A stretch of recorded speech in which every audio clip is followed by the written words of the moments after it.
And this part also we had discussed, right? We had discussed who are the participants in a business buying process. Any company is buying something. Let's say Amazon is purchasing packaging material, because lot of items, lot of material, lot of components being packaged in their warehouses, right? So for that, they need lot of packaging material. So that they'll be buying centrally or maybe locally for each warehouse, right? In that case, who is making those decisions, right? So it can happen for any company. So there will be some person called initiator. Initiator is something who sees the requirement, right? Not necessarily a problem. It might be a regular requirement for a warehouse. Packaging material is a regular requirement, right? If it is a very new thing, then it might be a problem. Let's say they need a automated system, right? They don't need human labor to package. They need an automated machine which can automate the packaging system, right? So that they can save labor, right? In that case, that will be a problem they are trying to solve. But most of the times, it is a regular thing which they are buying, right? Straight rebuy or a modified rebuy, right? So that is that person is a initiator who finds the like, okay, this is something we need to purchase this product or service, right? Influencers are somebody like who may be a stakeholder, who may be a higher management person, right? They have a very good control over whom to go for this kind of purchases, right? Influencers can be internal, influencers can be external also, right? If you remember, we are giving an example. Let's say this kind of DLF for big construction companies, right? L&T, DLF or Tata projects, right? Whenever they are doing this kind of bridges or constructions, right? They have project management consultants, right? So they take advice, they take consulting from this kind of project management consultants, right? So in that case, those project management consultants can be big influencers. They will tell that, okay, for this kind of equipment, go to this kind of vendor. For this kind of material, for this kind of component, go to the other vendor, right? So those are the influencers. So they have good expertise on certain areas. For a building construction, right? Architects, right? Interior decorators, right? So they are help the builder or the contractor might seek, right? So those people will become the influencer. Gatekeeper, those persons, personal secretaries, or sometimes it might happen in a government company, peons also, right? Because they obviously right now due to e-procurement, you don't need or you do not have to have those kind of gatekeepers. But earlier, if you see, and right now also in most of the government companies, the concept of peons, personal secretaries. So just imagine if you want to meet the CEO or MD of a company, you cannot just go and meet them, right? You have to take appointment, you have to call, you have to meet that personal secretary. They will allow you, right? So they basically control the information flow, right? So they play the role of gatekeepers, right? Decider, deciders are somebody who is kind of a approval authority, right? Who can say that, okay, final approving authority, right? In some cases, they might be like kind of the part of that group who is making the purchases. In some cases, they may be, let's say, top management, managing director or CEO, right? Buyer are somebody who are purchase managers, right? Purchase officers or purchase managers. They are authorized legally by the company to make those purchases, right? Anybody wants to leave the meeting, like whoever of you have Accenture pre-placement can leave. Thank you, sir. Thank you, sir. Yeah. So that is role of a buyer. Then user. User is the person who will going to use the material or who is going to use the product, right? For a, let's say, Amazon warehouse, right? Warehouse manager, right? He is the person who is going to use the packaging material. He will be much more kind of worried or much more concerned about the packaging material type, quality of the packaging material, right? So these are the roles people play. These are the roles different people have in case of a business buying center, right? So now we'll see dimension of buying center. So think about a company, think about any company, right? Let's say Amazon warehouse, right? So they are going to purchase this packaging material, right? Vertical involvement means how many labels, right? If a decision of buying packaging material of let's say 10 crore or 50, not 50 crore obviously, let's say 5 crore or 10 crore amount of worth of packaging material need to be bought, right? How many people are going to decide in that? Labels means let's say purchase officer, purchase manager, maybe purchase director or MD. So because like I said, somebody has to decide, right? How many labels of, so think about in these vertical levels, right? Like in a ladder, how many steps you have to take to reach the final decision, right? So that is the vertical involvement, right? In different hierarchy, how many people will get involved in that Amazon, right? So let's say you are from IT or you are from different companies, and you are selling the packaging materials, right? The packaging boxes or these cardboards or boxes, right? The wrappers, right? And your customer is Amazon. But this, you have to know that how many people you have to connect, at what level you have to get connected with people, right? If it is a local decision, it is only by the warehouse manager. You need not have to approach the managing director. You need not have to go for a like big management people inside Amazon. You just have to connect with the warehouse manager and get their requirement and provide their bid, and you might get the order.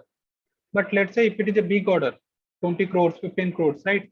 The approving authority might be in the central office, maybe in Mumbai, maybe in Delhi, or maybe in Bangalore, right?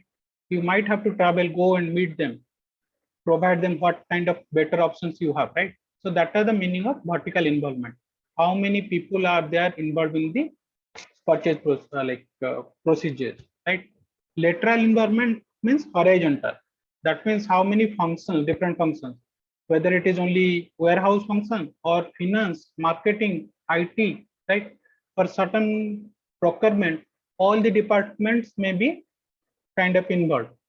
Let's say something which is very critical and might damage the environment, right? So in that case, what will happen? Your legal department might need to get involved. Sometimes when you use to procure certain chemicals, a refinery, legal, we need to get an approval from the ministry, like legal department from the ministry has to give us that approval. Yes, you can procure that kind of material, right? Because a lot of security, lot of government regulations were associated with that. So that is the meaning of lateral involvement. How many departments, how many different functions are involved? Extensivity is the total number of people, right? Whether it is vertical involvement levels like ladder or horizontal involvement, right?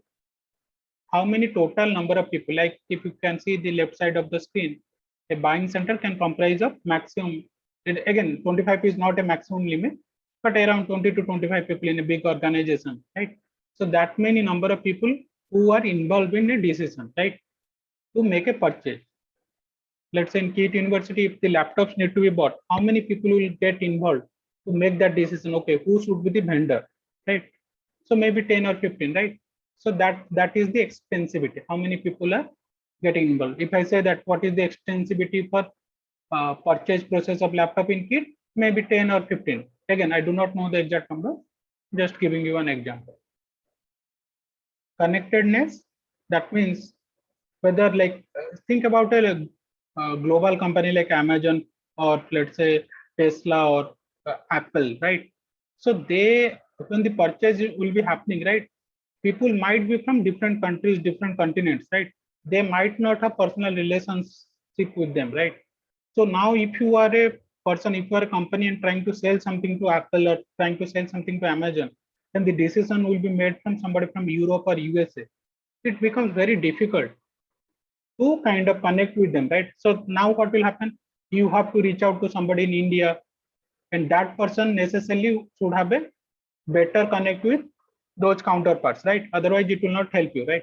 Think about that other example, what we're thinking of packaging material. If you want to sell the from ITC, you want to sell the packaging material to Amazon, but the decisions will be made somebody from Europe or somebody from USA, right? It becomes very difficult, right?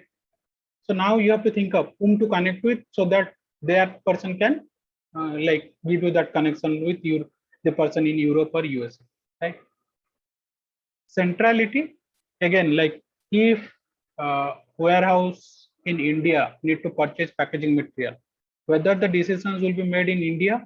If it is in India, then the purchase process is decentralized, that means local. If it is a central decision, that means all the purchase decisions will be made in central Amazon Seattle office, right? Then it is a centralized purchase process, right? That means no matter wherever, whichever continent, whichever country, the purchase decision or anything need to be purchased, obviously there will be limit, right? It is not that somebody need to buy 10,000 rupees or 1 lakh rupees worth of equipment in India office and they cannot buy. It is not like that. But obviously for a bigger purchases, right? Who is going to make that decision? Whether the office in Seattle office in Amazon, Amazon Seattle office, or the local office in India, right? So that is the meaning of centrality. If it is local office in India, any country, any local office can make a purchase decisions for themselves, then it is a decentralized purchase. But if it is the only like central office, so as a salesperson, think about the challenge for you. If all the decisions are being made in Amazon Seattle office, then whom to connect with? It becomes better if it is local, right? Similarly, in India, let's say one company is there which has 25 offices across different cities. Whenever they make a purchase decision, let's say their head office is in Mumbai, right? And all the decisions are being made from Mumbai, right? Then it becomes easy for you rather than going to all the 25 cities, trying to get their requirement from all the 25 cities. You will just go to Mumbai office and try to connect with those persons who are responsible for that purchases, right? So there, that centrality makes a difference, right? Think about like I think 2 years back or last year also, Philips generally take for their lighting system, right? Stadiums. So wherever this industrial lighting is required, right? Stadiums, malls, airports, right? Philips provide, I think, I forgot that name. Signify, I think that brand name was Signify. So they provide this kind of lighting, industrial lighting system to these stadiums, airports, malls, bigger buildings, right? Offices, big offices, right? So think about this, like if you want to sell something, you have joined Philips and you have to sell something to some of these stadiums, right? Now, if there is a central ministry who takes the decision for all the stadiums, it becomes easier for you. You can just go to Delhi, try to get a contact from some persons and try to reach out to that ministry. But each stadium, let's say Bhubaneswar, Kalinga Stadium, or let's say Katak Barbati Stadium, or anywhere like Mumbai, Delhi, wherever particular stadiums are there, if they're making their own decision, which kind of lighting system to be used. So every time as a salesperson, you have to go to different cities, different stadiums to meet the person to make that sales, right? So you have to think whatever slides we are discussing, you have to think of as a salesperson. Uh, am I audible or is it breaking? I think somebody told it is breaking. Am I clear? Hello. Yes, sir. Okay. Okay. So I hope centralized purchasing and decentralized purchasing is clear. Centralized means one central location is making a decision for all the other locations, right? Maybe the head office is making decision. Let's say for cricket stadiums, right? If BCCI central office is taking the decision which kind of lighting system will be used across all the 10 or 12 stadiums in India, right? Let's say that is the situation. Or the other situation is all the stadiums can like make their independent decisions for lighting, right? And you have joined Philips and you are in that industrial lighting divisions. So now how does these two things like differ, right? You think yourself as a salesperson and which is advantage in a centralized purchase and which is the advantage of decentralized purchase. Think about if all the 10 stadiums lightings are required and Mumbai head office or Delhi head office of uh, BCCI is taking that decision.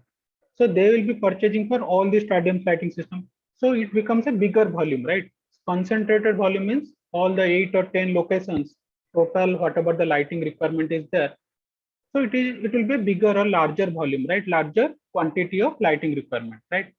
Avoid duplication, right? It is not that okay, same material is being bought across different locations, right? Now it can be replaced, right? Now I know that okay, this. So see, one problem with decentralized purchase, what happens?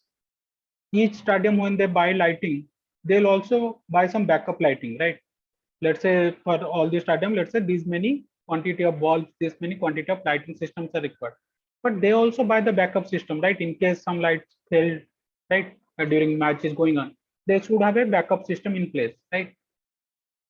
But like that, if all these stadiums keep buying lot many backup, lot many additional items you have to buy, right? In centralized system, that requirement gets reduced, right? Specialization. So what happens? The central office is taking the decision for all the purchases, right?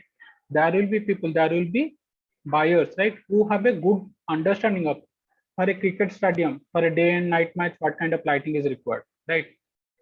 If you are changing right now, they are going from the red ball to white ball or different pink ball, right? Sometimes, right? What kind of lighting will be much more preferable? Which kind of lighting will like kind of because most of the stadium have that kind of problem, right? Lot of insects and all those fly in, right? Whenever the night match is going on. So you need that kind of specialized knowledge, right? Not all the stadiums will have that kind of people, but if you have a central office, it is easy to have one or two those kind of, not consultant, but at least the experts, right? Who have a good knowledge, who have worked in this kind of industry for last 10 to 15 years. They can suggest, okay, go for this kind of system. This is a new system which has been utilized in, let's say, Lords or some other bigger stadiums. You can utilize that, right? So you need that kind of expertise. It is impossible to have that kind of expertise in all these stadiums, right? Lower transportation cost because you are buying at a central location, right? It becomes easy to transport the material because think about bigger equipment, bigger quantity of items. It is easier to transport through railways. It is easier to transport through your bigger trucks or trailers. If it is smaller quantity, still the trucks or the railway will charge you much more, right? So whenever the quantity is large, to get those, it is not actually economic of scale, but still a larger quantity for dispatching, you get certain discount, right? No competition within units.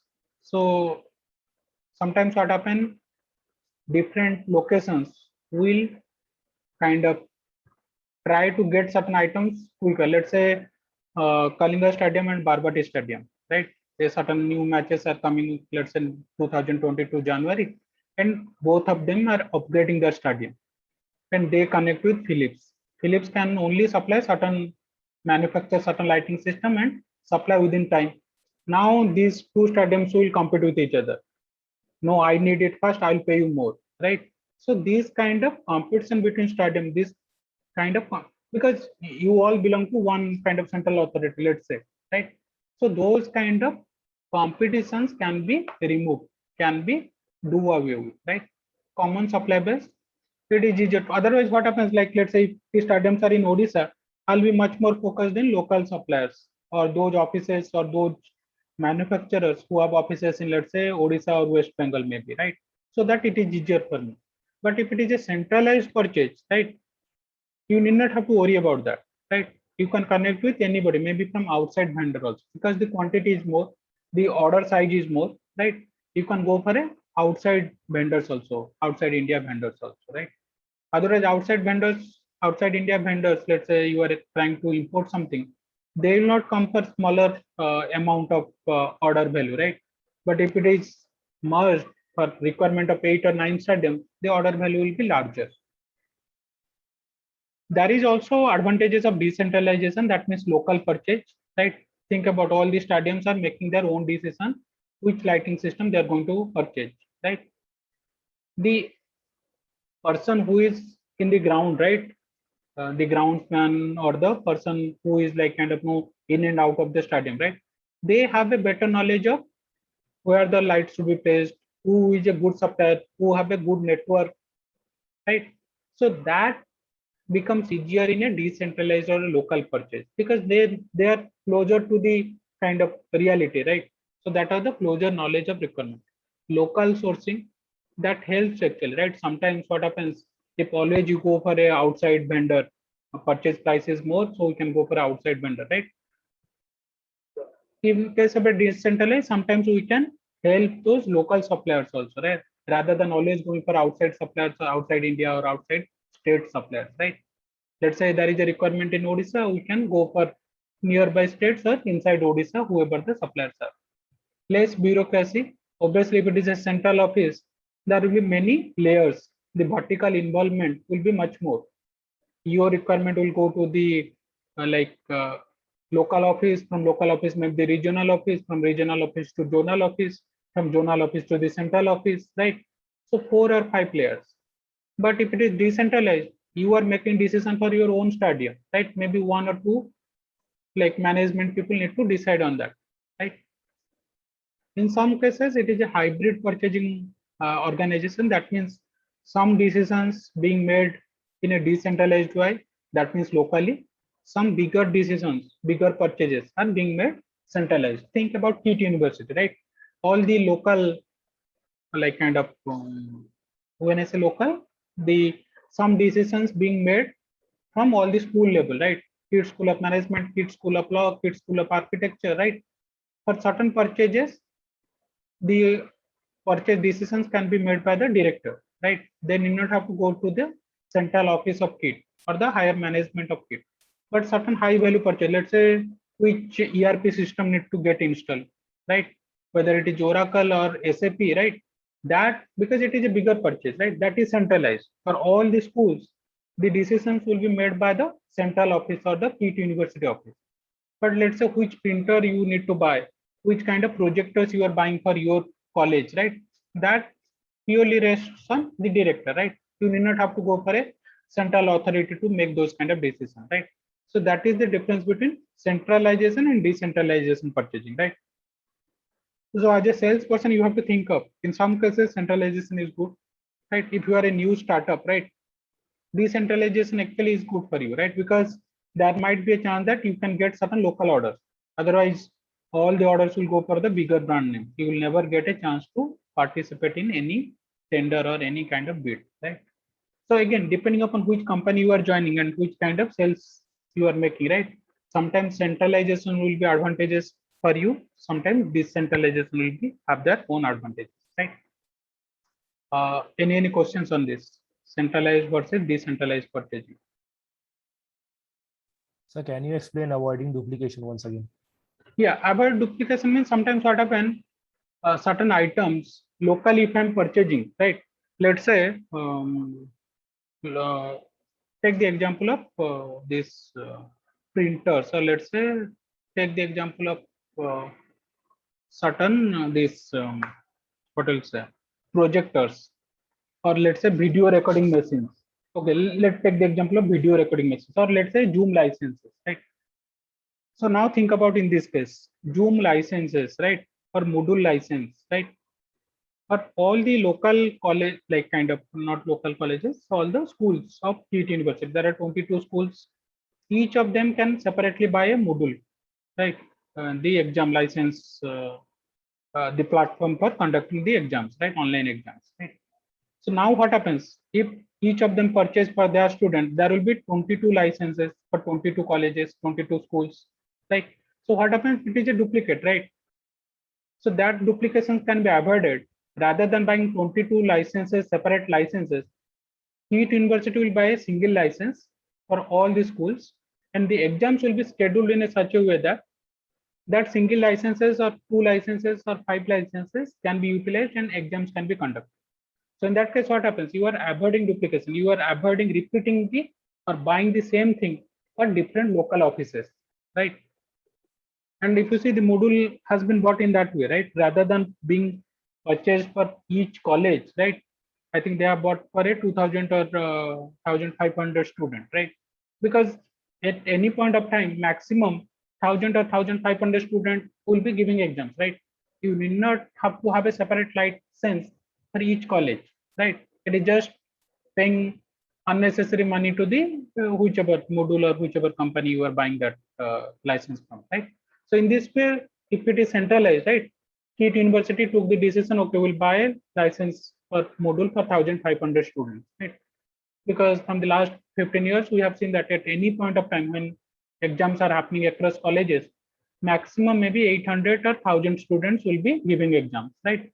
So with 1,500 licenses, we are okay. We need not have to much more licenses than that. Otherwise, what would have happened if each college would have bought the licenses? Now, how many licenses they would have bought? Maybe 5,000 licenses they would have been, they need to buy, right? So now you have avoided duplications by making it centralized, making the decision in a central way. Was I clear? Yes, sir. Sir, but if I'm selling from a business perspective, if I'm selling multiple units, isn't that a profit for the business? Like Yes, if I'm selling, exactly, exactly, true. So if you see from your like kind of a salesperson, right, it is a disadvantage for you. So these advantages whichever written here, it is for that company. For KIT University, centralization, here it is a about duplication, right? Not for the salesperson. What I was telling you, you have to think of whichever company you are working from, right? Which whether centralization of your like kind of customers is working for you or decentralization is working for you. But whatever advantages is written here, these advantages is for your customers. That centralization, if KIT University is centralizing all the purchase decisions, what will be the advantages for KIT University? Not for Philips, not for Moodle, not for Zoom, right? Or similarly, if all the decisions are decentralized, what are the advantages of decentralization? For the customer, for the company who is doing this.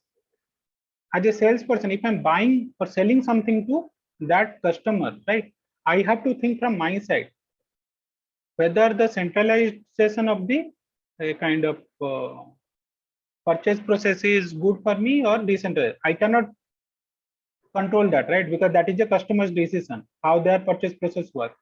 But from a sales side, I have to think of whether this is good for me or bad for me, right? These advantages are particularly for the customers, not for the salesperson. yes, sir. Yes, sir. Thank you, sir.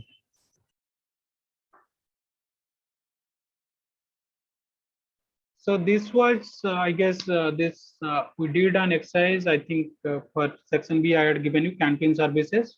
What kind of evaluative criteria for a procurement, right? Again, this is not a standard evaluative criteria, right? This is just an example, right? Not all the evaluation will based upon this criteria, right? Just these are few examples, right? Most of the times we look for product quality, standardization, and testing. Most of the procurement what we do for whichever company do, they will be looking for certain testing certificate. Let's say for a canteen services, if you are taking a decision for a canteen services for hostel, right? So you will look for certain food certificate. Is the agency, is the restaurant being certified by the Bhubaneswar Municipality Authority or the whichever the food controller or food auditor, right? Have they have that kind of certificate apart from the regular GST PAN and all those things, right?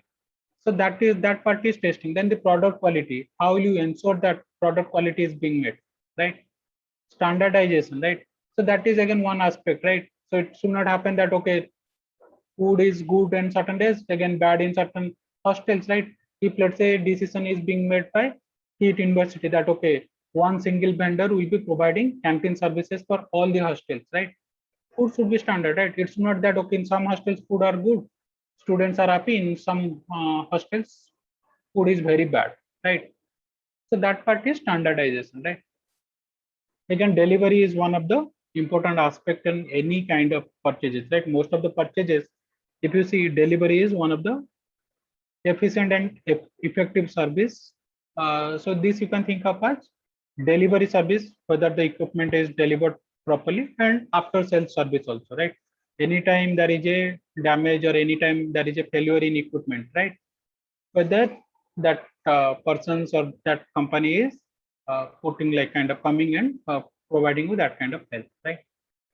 Then price advantage and economy and shipping forwarding, right? Again, this is not the only evaluative criteria. Depending upon the procurement, depending upon the purchase, right, there can be 5, 10, 15, 50 different kind of procurement or evaluation criteria, right? This is just few examples of evaluative criteria. This exercise you have already done. In your first exercise, I had asked you, think yourself as purchase managers or a procurement guy and write down certain evaluative criteria for a defining or finding a vendor for campaign services, right? And I think all of you have written. I think one or two group did very good putting the vendor criteria also, but most of you did well, right? Writing down those criteria. Why I have put this picture, and I think I have been showing this picture for last 2 years. Because the dilemma and the problem remains same. Business buying process is time taking, right? Just to give an example, think about if you purchase, and I think I have given that example several times. If you buy a vehicle, right? If you have the money, you have decided, okay, you want to buy a car for your family, right? Obviously, it will take certain time. It is not that we are not like companies. You will go and say that, okay, I need these 2 or 3 cars, send this to my home, right? Obviously, it is a big decision for most of our families. It will take certain time, but maybe 15 days, 1 month, that decisions will be made. But think about the same decision taken from a company, from a university, right? If they want to buy certain cars for their transportation of their staffs, management people, right? 8 cars or 10 cars, right? Specification same. It is not that the cars are being customized, right?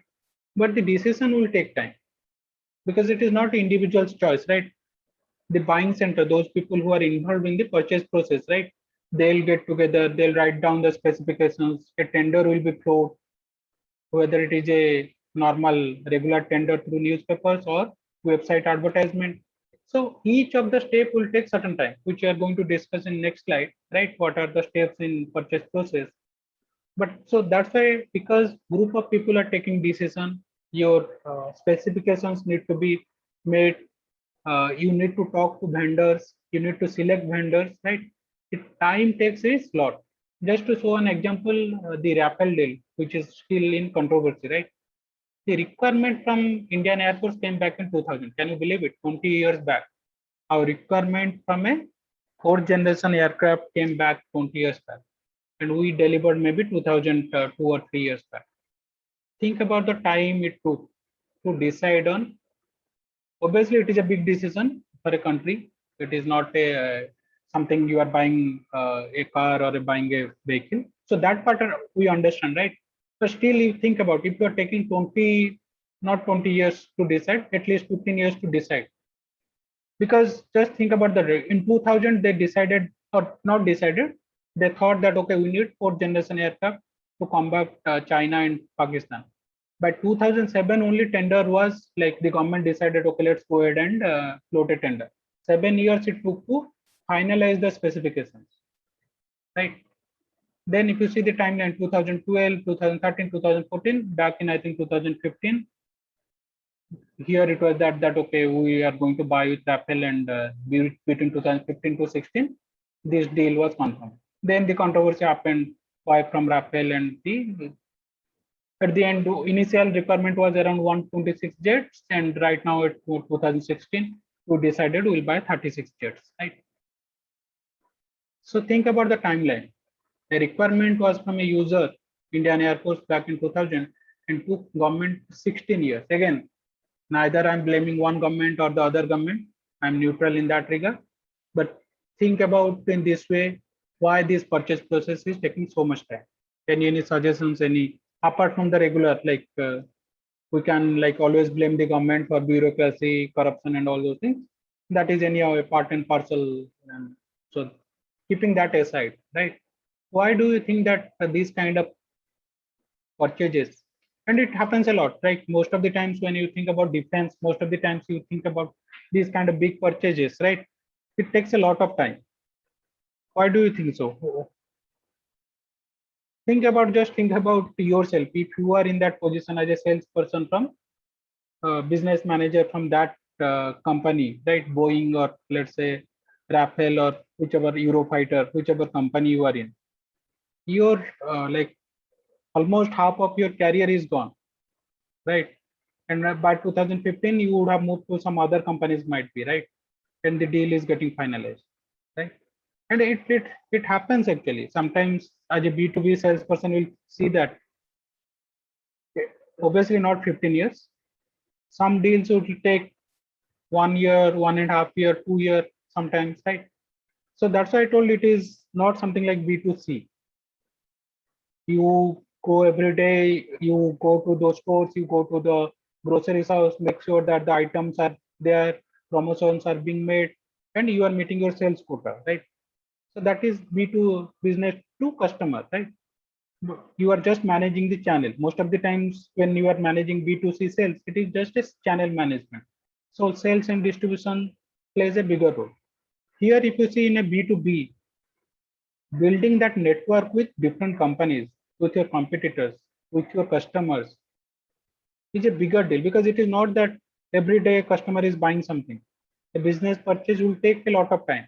You have to travel, you have to go to different cities, you have to build that network, right? So later on when we discuss the account management, right, why that is so big, I remember I told you, right, there are clients of TCS. So each day they pay 1 crore, like in Indian rupees 1 crore. There are clients who pay 2 crore. So it is not a big deal if you change in euros or change in USD, it will be in certain millions, right? But just to give an example, so those are the key accounts for TCS, those are the key accounts for Infosys. Because if you just imagine, if you are earning 300 or 400 crores from a single client in a year, per day 1 crore or per day 2 crore, that means 700 crores or 1000 crores in a year from single client. So that client becomes a key account for you. So if you join TCS, so that's why this role as a key account manager is a big, like people kind of, rather than going into a regular channel, people go for this consulting and all those things. People will prefer this kind of role because a lot of margins, you get a lot of, because if you are able to convert a deal, you get a lot of bonus for this kind of roles, right? So what I'm trying to say is key account manager is a very important, very satisfying, and very kind of what also in monetary terms rewarding job. And you have to be patient for that. It is not that every 3 months, every 1 month you'll get those kind of bill. To get a deal of certain like 10 crores, 5 crores, 20 crores, you have to spend 1 year or 2 years. You have to run from pillar to post, go to different cities, meet many people, convince them that why your product or services are better, right? Then only you will get that reward, right? So that is the big difference between B2C and B2B, right? It takes time. So my intention of showing this slide, not to show that, okay, why government is incapable and all those things. It happens in kind of corporates also. It takes a lot of time to make a decision. If the value is more, lot of people will get involved. Lot of people will have their own opinion. As a salesperson, you have to make sure that how to handle those people, right? We'll discuss that during our like when you discuss B2B sales process, right? But before that, at least understand what are the stages in business buying process. So during your marketing management one, you would have studied B2C purchase process. There are 5 steps: need recognition, right? Search alternatives, evaluation of alternatives, purchase, right? So those are the 4 or 5 steps in B2C purchase process. In B2B business buying process, there are 8 steps. Again, not always 8 steps will be required. Standard 8. Sometimes there might be 6. Sometimes there might be additional 1 step, right? But generally, most of the companies follow these 8 steps. Problem recognition remains same as B2C, right? But these 2 steps, general need description, product specification, these 2 are additional if you see. See, think about this way. Once you need, okay, right now my laptop is already 3 year or 4 year old. As a customer, if I see, I need to change my laptop. So what I'll do, I'll search and so search for information. That is the second step. So during search for information, I do both the things. I search for information of laptop. What are the specifications? What is the best specification for this kind of laptop? What kind of processor? What kind of RAM? What kind of hard disk? whether I should go for a hard disk or something else, right? And also for a supplier also, right? So I search on internet who are the, like whether I should go for a Lenovo, Acer. So if I'm buying a laptop for me, right? But when Heat University is buying laptop for students or faculties, right? So that part is same. But now what happens? So you have to write down the requirement. You have to specify the requirement. So all the colleges, IT department or the whichever the laboratory department will send their requirement. Then those requirements need to get standardized. Now we'll specify. So the difference between these two, general need description and product specification. So general need description, if I think about a laptop, okay, we need laptops for students. We need around 5,000 laptops. It need to get delivered by, let's say, June of academic year, starting of academic year, so that students can start kind of the classes from the academic session, right? So those are the general need description. When I move into product specification, now I have to be very clear. So when I say laptop, what do I mean by laptop? What is the specifications? What is a processor? What is the processor requirement? Hard disk requirement? Do I need to have a additional webcam, right? So all need to get detailed out. What is the delivery term? What is the price I'm looking into, right? What is the range of price I'm looking into, right? Do I have a supplier list, right? If not, I have to go for a supplier search, because we have been buying laptops for students and faculties for last 10 years or 15 years, right? So we have a supplier list. If it is not there, if it is a new item, first time we bought this video licenses, video for the online classes, then we have to think, we have to prepare a list. Who are the suppliers? Zoom, Microsoft, Cisco, maybe somebody else, right? We have to create that list, right? So that is the supplier search, right? Then proposal solicitation, right? That means I'm asking that vendors, let's say I listed down Lenovo, Acer, Sony, HP, like that, some 5 or 6 or 10 laptop vendors. Now proposal solicitation means I'm asking them that, okay, my requirements are, these are the requirement of laptop. I need this many quantity, need to get delivered by that time. I need your offers. I need your bids for that. So it might happen through my website advertisement or through a newspaper advertisement or both, right? Then they will provide their bid. Then negotiation will happen. Then supplier selection, right?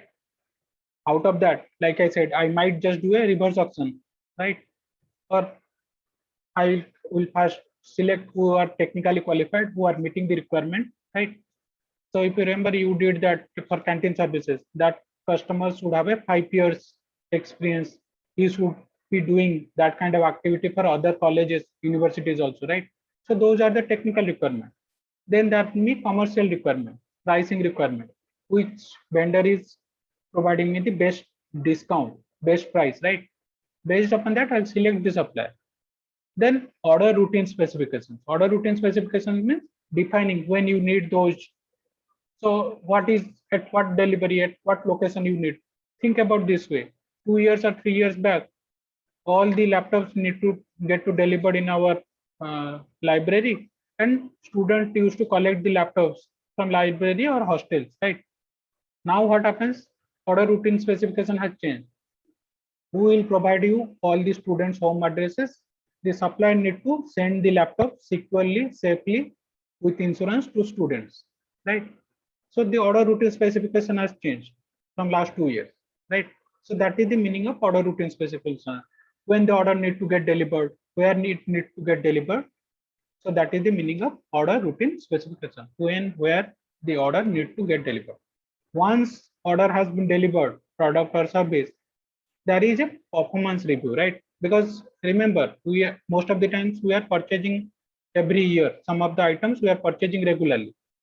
If you do not do a performance review, written performance review, right? Then next time when we purchase, again that supplier will get selected. So doing that performance review, we understand that, okay, we are getting better product or service or not. If you not, maybe we blacklist that supplier, will not take services from that supplier. So these are the normal or a standard 8 steps on purchase process, B2B purchase process. Any question on this?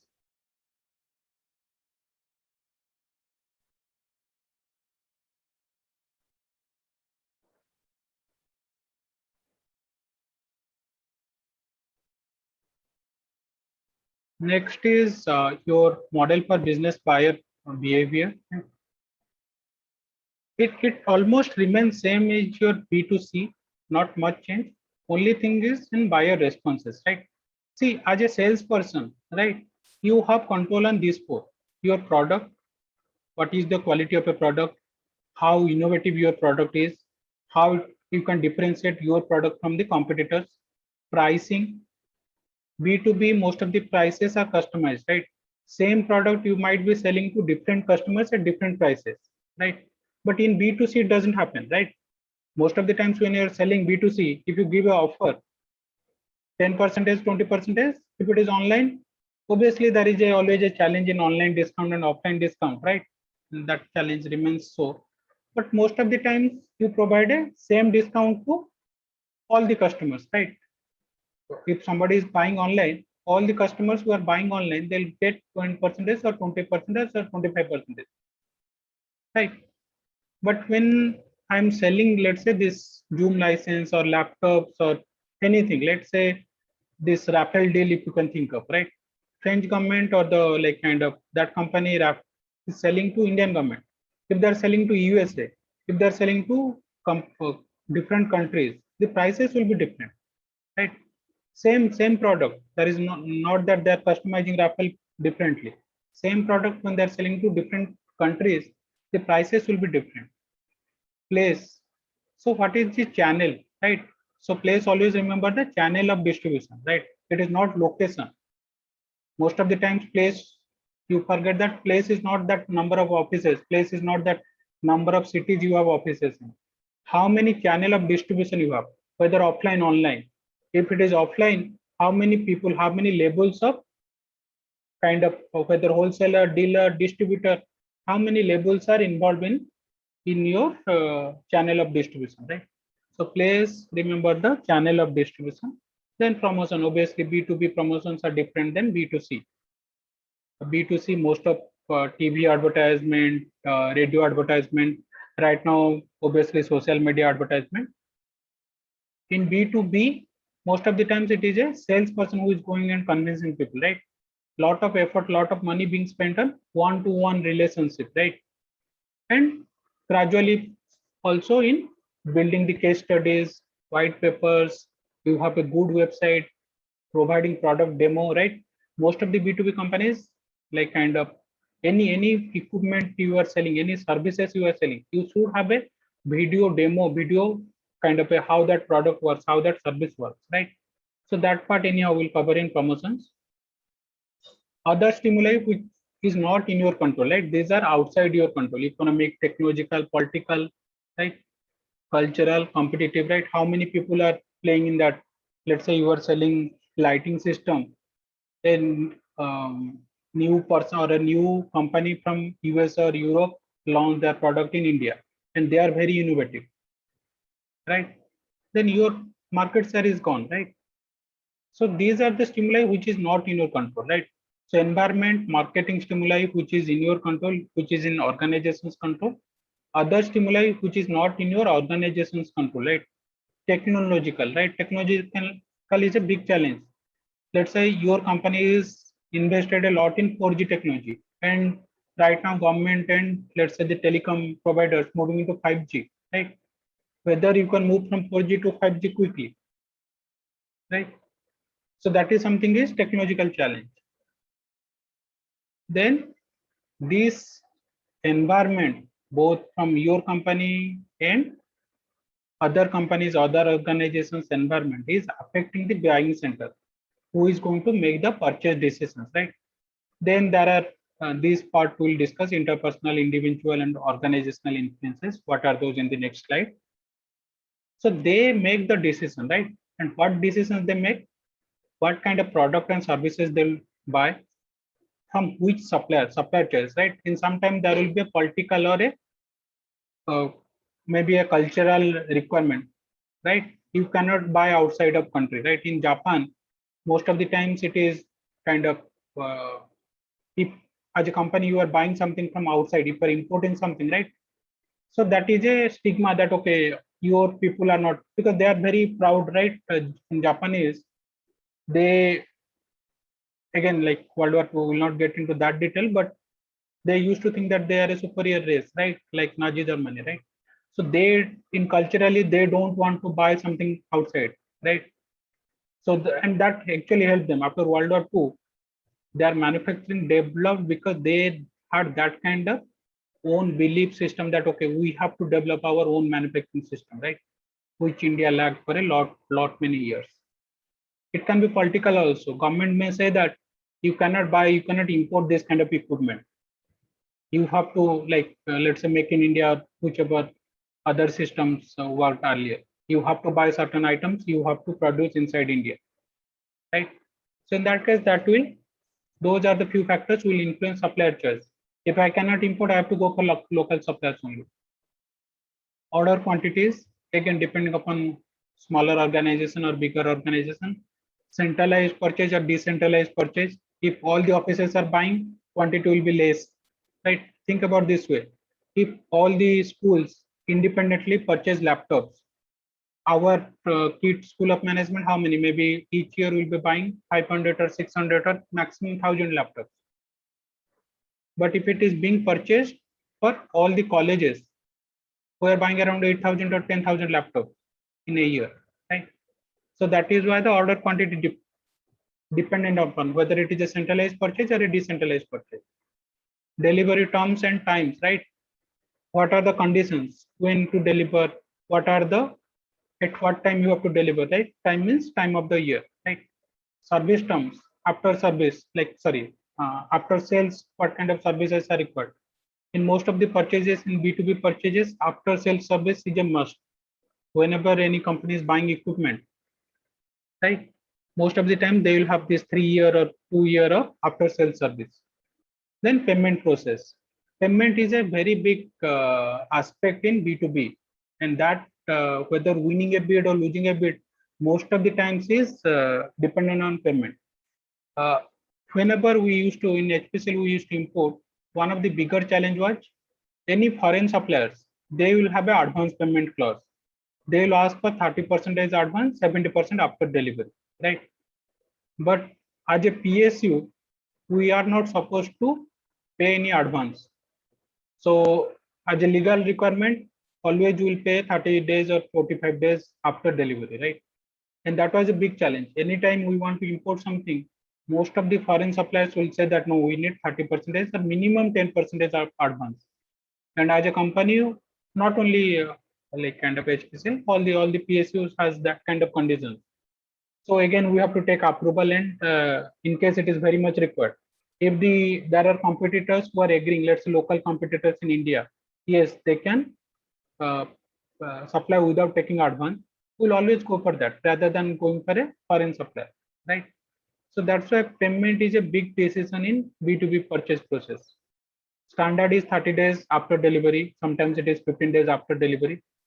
Think about in this way. In B2C, can you think of, okay, let me buy the car after delivery, after 15 days, I'll pay you. It won't happen, right? But in B2B purchase, it is a standard term. Most of the times, the supply, like whoever is the buyer, right? They will pay after 30 days, 15 days, sometimes 45 days, right? You have delivered your equipment, you have provided the services after 15 days of providing service, or after 30 days of delivery, right? You are getting the payment. And every organization have different policy regarding payment, right? And most of the negotiations happen on that. So payment is a big kind of part in payment process or payment procedure, right? So now coming back to influences on business buyer behavior, right? Whoever is making that decision, right? Environmental factors, that can be economic, right? Right now, COVID has happened, right? Lot of people, lot of companies have restricted their, like, so when I say restricted, like they used to buy items or equipment 2 years back, that has been restricted, right? Because most of the companies are suffering revenue loss, right? At that point of time, they cannot go and buy vehicles or different items, right? Technological, right? Sometimes there might be technology upgrade. Right now, if, like, let's say 2 years down the line, you move from 4G to 5G, Lot many software companies need to upgrade their softwares, right?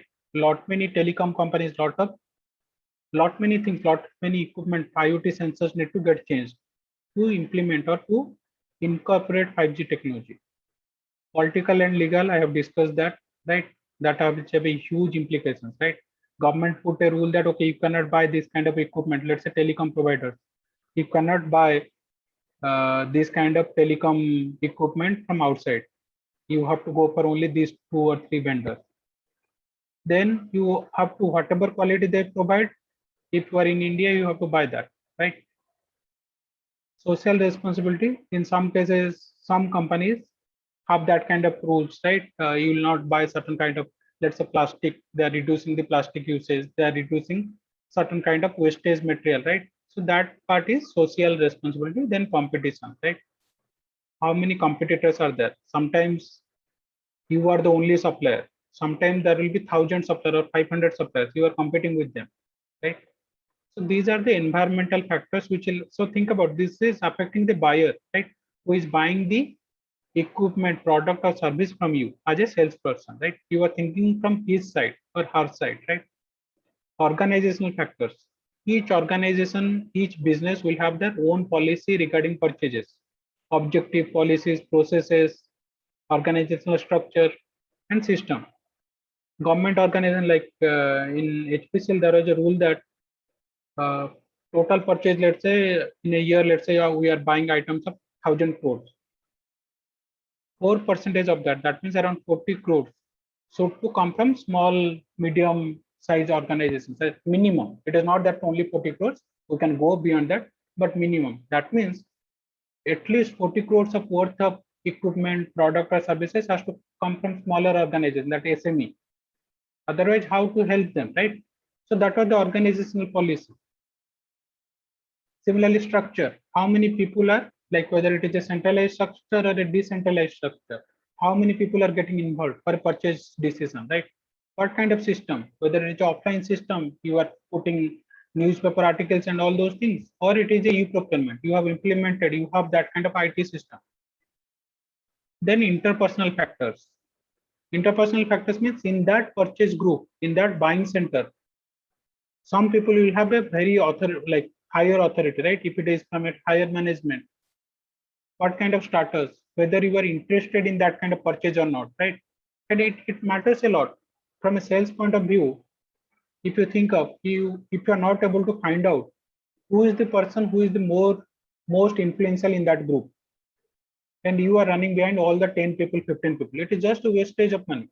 Because at the end, if you are able to find out only one person, that person who is much more influential, much more starters among those 10 people, then your like kind of work is done, right? You need not have to worry about balance 9 people. Otherwise, you'll be just wasting your time.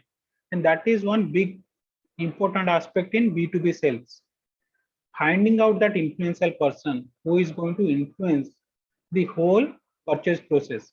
And most of the time, there will be 1 or 2 key people, either from the higher management or from the technical side, who will influence in the sense, I'm not mentioning in the negative way, right? Who have a control, who have the knowledge or who have the authority to kind of have a control on that purchase process. So ideally you should target them. If I am going to sell something to some material to some company, rather than running behind all the people of that company, I should target those 1 or 2 people who are key resources, right? Then personal factors. Each of those buyers, each of those purchase managers have their own purchase. So age is one important factor. If it is a younger guy, so they will be much more inclined to buy new technology, new product. If I go with a digital product, if I'm selling something social media, and I'm telling that organization that why you should invest in social media, why you should have a better website. So you did that exercise on digital marketing agency, right? And I'm trying to convince them to take my help, take my service to build a better website, do this digital kind of marketing. Think about this way. If an older person is taking that decision, they'll still be in that mood that, okay, no, my traditional channels are working fine. Why should I invest in a website? Nobody will come and visit my website. Anyway, people know my brand, people know who am I, right? But if it is a younger guy, younger CEO, younger MD, they might be much more interested because they know that the power of digital media, right? Education is important, right? So convincing again, education is different from wisdom or knowledge, right? But here I'm just like kind of taking a proxy as a wisdom or a knowledge, right? If somebody is very much adamant that okay, these few things work better, I'll not change, it becomes very difficult, right? Job position, personality, risk attitudes, whether they're like, let's say somebody wants to put a ERP system, that is a risk because ERP system implementation is a big investment. Whether they're ready to make that big kind of investment, put that kind of effort, right? Personality, right? What position they have been in that organization, right? So all these factors, so you environmental factors as a salesperson, you will not have a control. Organizational factors is already decided by that organization. You just have to follow that, right? Interpersonal factors and personal factors, you have to play with this because as a salesperson, these are the two key things I have to understand because these two I do not have control, environmental and organization. Environmental is outside factors, organization is for that customers organizations. I'm not able to change that, right? That has already been decided. But if I am able to understand this in a group, who is most authoritative, who is most influential, and what are their likings, what are the things they like, what are their risk attitudes, what are their personality, right? And accordingly I can prepare my sales pitch, accordingly I can target them because these are the people who are going to decide. If I can understand that interpersonal behavior and personal behavior, right, then I'll be able to make a good kind of sales, right? So your class exercise you have to submit by tomorrow, work in a group. I have given you one page case. Look into these two factors, interpersonal and personal factors, right, mentioned in the case, which will be important from your point of view